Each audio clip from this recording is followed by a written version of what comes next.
Ya. Dari mana ya?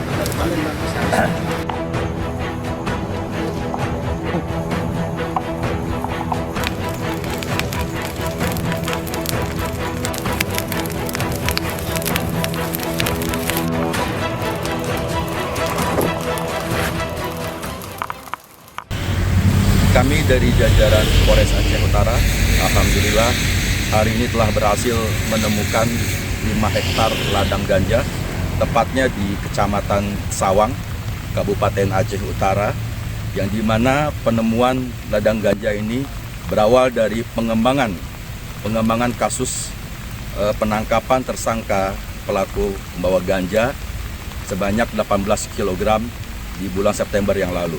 Dari hasil penangkapan dan pengembangan pelaku tersebut, alhamdulillah tim Satres Narkoba Polres Aceh Utara telah berhasil menemukan 5 titik ladang ganja di Kecamatan Sawang, Kabupaten Aceh Utara dengan sebanyak kurang lebih 40.000 batang pohon ganja dengan berbagai ukuran.